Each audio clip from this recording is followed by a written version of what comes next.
নমস্কার বন্ধুরা, আমার জগা খিচুড়িতে তোমাদের সবাইকে স্বাগত জানাই। বন্ধুরা, আজকে তো সংক্রান্তি, আর সংক্রান্তির দিনে সবার বাড়িতেই তো পিঠে পার্বণ উৎসব চলছে, তাই না? প্রত্যেকের বাড়িতেই কিছু না কিছু পিঠে তো অবশ্যই হচ্ছে। তাই আমিও ভাবলাম যে কেননা আজকে আমি তোমাদের সঙ্গে একটা পিঠের রেসিপি শেয়ার করি। আজকে আমি তোমাদের সঙ্গে ক্ষীরের পাটিসাপটার রেসিপি শেয়ার করব। তার সাথে বাড়িতে সহজে কিভাবে তোমরা খোয়া ক্ষীর বানিয়ে নিতে পারো সেটার রেসিপিও শেয়ার করব। তো চলো শুরু করি।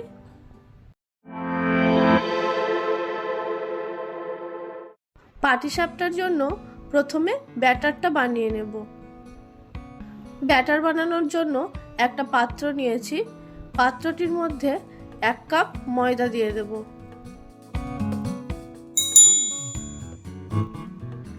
এবার দেব 3 টেবিল চামচ সুজি, 2 টেবিল চামচ সিদ্ধ চাল বাটা,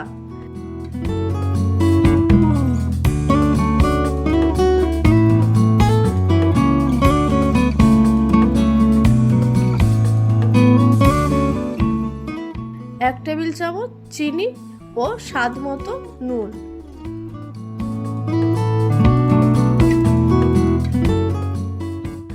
এখন এই সব কিছুর মধ্যে 1 কাপ লিকুইড দুধ দিয়ে দেব। দুধটা দেওয়ার পর সব কিছুকে ভালোভাবে মিশিয়ে নেব। আমি একটা হ্যান্ড হুইস্ক দিয়ে সব কিছুকে মিশিয়ে নিচ্ছি। তো দেখো বন্ধুরা, ব্যাটারটা কিন্তু এখনো অনেকটাই শক্ত, সেই জন্য আমি এখন অল্প অল্প জল দিয়ে ব্যাটারটা বানিয়ে নেব। একসঙ্গে অনেকটা জল দিয়ে দেওয়ার কোনো দরকার নেই, তাহলে আবার ব্যাটারটা অনেকটা বেশি পাতলা হয়ে যেতে পারে। অল্প অল্প জল দিয়ে দিয়ে বানিয়ে নিতে হবে। ব্যাটারটা খুব বেশি মোটাও হবে না, খুব বেশি পাতলাও হবে না। বন্ধুরা, ব্যাটারের মধ্যে কিন্তু তোমরা খুব বেশি পরিমাণে চিনি ব্যবহার করবে না, তাহলে কিন্তু পাটিসাপটাটা বানানোর সময় পাটিসাপটাটা তাওয়ায় চিপকে যেতে পারে।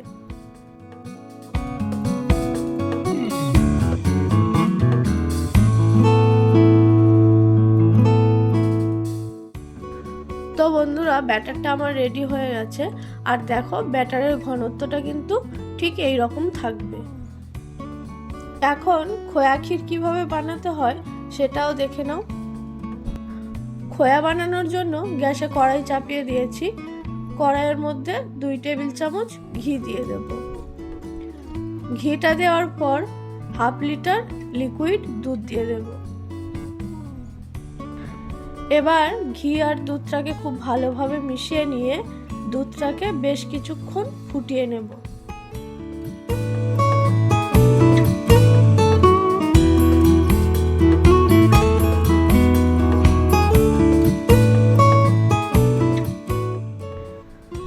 তো বন্ধুরা, প্রায় 7-8 মিনিট মতো আমি দুধটাকে ফুটিয়ে নিয়েছি। এবার এর মধ্যে গুঁড়ো দুধ মেশাবো। আমি 200 গ্রাম গুঁড়ো দুধ নিয়েছি। গুঁড়ো দুধটাকে এক হাতে ঢালছি ও এক হাতে হাতা দিয়ে নাড়াচ্ছি, না হলে দলা পাকিয়ে যাবে।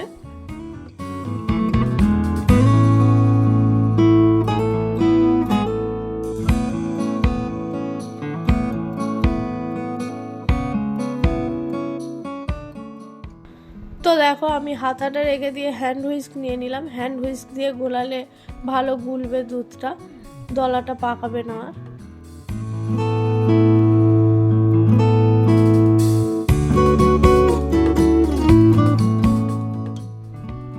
সমস্ত গুঁড়ো দুধটা আমার লিকুইড দুধের মধ্যে দেওয়া হয়ে গেছে, ভালোভাবে মিশিয়েও নিয়েছি। এখন এই দুধটাকে হাতার সাহায্যে কন্টিনিউ নাড়াতে হবে, না হলে তলায় লেগে যাবে। বন্ধুরা, দুধটাকে কিন্তু নাড়াতে নাড়াতে বেশ ঘন করে নিতে হবে। এখানে একটা কথা বলি বন্ধুরা, গুঁড়ো দুধ তো এমনিতে মিষ্টি, আমি এখানে কোনো চিনি ব্যবহার করিনি।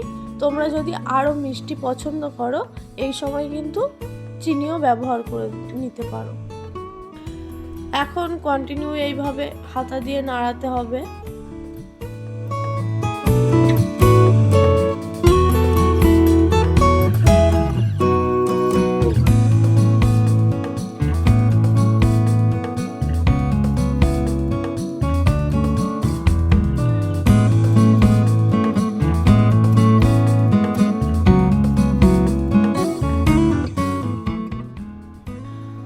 দেখো বন্ধুরা, দুধটা অনেকটাই ঘন হয়ে গেছে, আর হাতা দিয়ে নাড়লে নিচের দিকটা দেখো ছেড়ে ছেড়ে যাচ্ছে।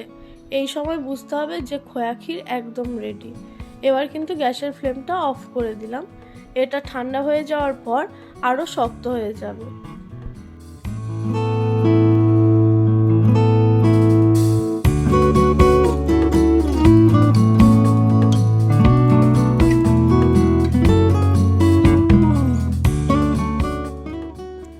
এদিকে ব্যাটারটা আমার একদম রেডি, অনেকক্ষণ রেস্টও হয়ে গেছে। এখন পাটিসাপটাগুলো বানিয়ে নেব, তাই তাওয়া চাপিয়ে দিয়েছি গ্যাসে। তাওয়াটা গরম হলে ওর মধ্যে একটা ব্রাশের সাহায্যে একটুখানি ঘি ব্রাশ করে নেব।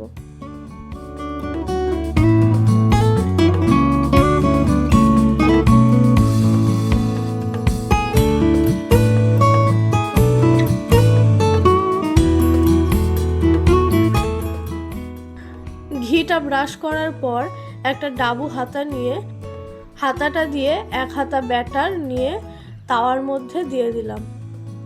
ব্যাটারটা দেওয়ার পর ডাবু হাতার পিছন দিকটা দিয়ে ব্যাটারটাকে গোল করে একটা রুটির শেপ দিয়ে নিচ্ছি। এবার রুটির উপর দিকটা যখন একদম শুকনো হয়ে গেছে আর কালারটা চেঞ্জ হয়ে গেছে, তখন কিছুটা পরিমাণ খোয়া ক্ষীর নিয়ে হাতের সাহায্যে এইভাবে লম্বা করে নিয়ে রুটির এক সাইড দিয়ে দিলাম। এখন যেই সাইডে খোয়া ক্ষীরটা দিয়েছি সেই সাইড ধরে খুন্তির সাহায্যে রুটিটাকে মুড়ে নেব, ঠিক এইভাবে যেইভাবে আমি করছি। তো দেখো বন্ধুরা, কি সুন্দর পাটিসাপটাটা তাওয়ায় কিন্তু চিপকে যায়নি, একদম রোলের আকারে কি সুন্দর পাকিয়ে গেল পাটিসাপটাটা। তোমরা দেখো, আরও কয়েকটা আমি তোমাদেরকে করে দেখাচ্ছি। একটাও কিন্তু তাওয়ার গায়ে চিপকে যাবে না, সুন্দরভাবে তাওয়া থেকে ছেড়ে যাবে।